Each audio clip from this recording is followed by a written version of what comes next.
इन्होंने फरवरी 2024 में कांग्रेस को छोड़ करके बीजेपी को ज्वाइन किया था। जिस वक्त ये कांग्रेस में सर्व कर रहे थे, इनका नाम आदर्श हाउसिंग सोसाइटी स्कैंडल में आया था। अब ये स्कैम जो था वो ऐसा था कि इन लोगों को कुछ ज़मीन अलॉट करी गई थी, कुछ घर अलॉट करे गए थे आर्मी पर्सन्स के लिए, ताकि वो उनको दे सके कम दामों में।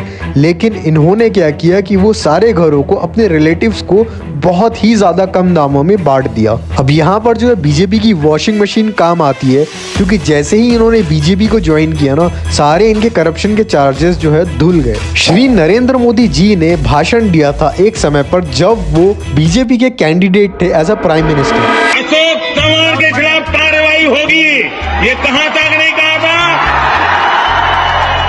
क्या टिकट देना ये कार्रवाई है क्या? और बेशर्मी तो देखो।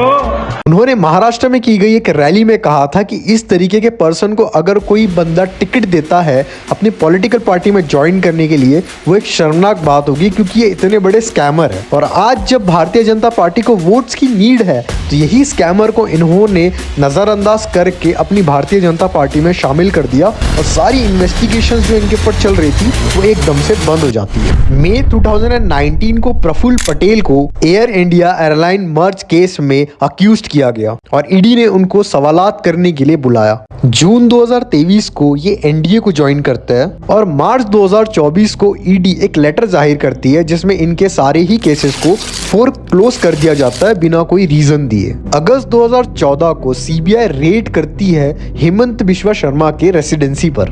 उस वक्त ये कांग्रेस पार्टी में एज ए लीडर सर्व कर रहे थे और शारदा चिट फंड स्कैम में जो है इनका नाम आया था।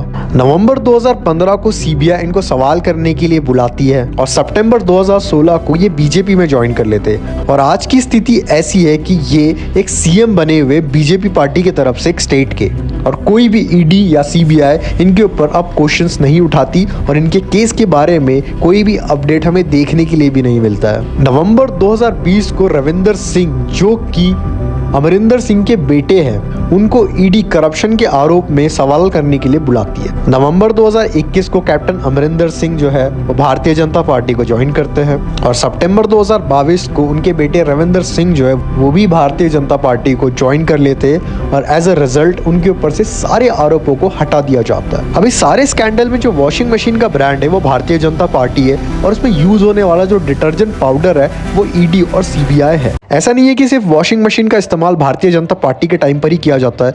2007 में जब अखिलेश यादव और उनके पिताजी मुलायम सिंह यादव को ईडी जो है वो समन देती है और बुलाती है पूछताछ के लिए। केस ये था कि उनके ऊपर जो संपत्तियां थी इनकम टैक्स रिटर्न में, उन सारी संपत्तियों के रेट जो है वो मैनिपुलेट करके बताए गए थे। जहां पर यूपी में एडवा फ्रेंड्स कॉलोनी में अखिलेश यादव की संपत्ति की कीमत जो है वो इनकम टैक्स रिटर्न में 25 लाख बताई गई थी, लेकिन असल में उस संपत्ति की कीमत जो है वो 1 करोड़ थी। यूपी के लखनऊ में मोहल्ला रमन्ना एरिया में अखिलेश यादव की एक प्रॉपर्टी थी जिसकी कीमत जो है वो 55 लाख थी, लेकिन असल में इनकम टैक्स में जब वो सारी चीज़ें निकली तो उनकी असल कीमत जो है वो 4 करोड़ थी।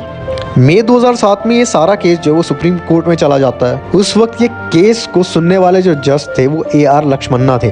उनको रात में एक लेटर रिसीव होता है जिसमें भद्दे और घटिया आरोप उन पर लगाए जाते हैं कि अगर उन्होंने इस केस की सुनवाई से पीछा नहीं छुड़ाया तो ये सारे आरोपों को पब्लिक कर दिया जाएगा।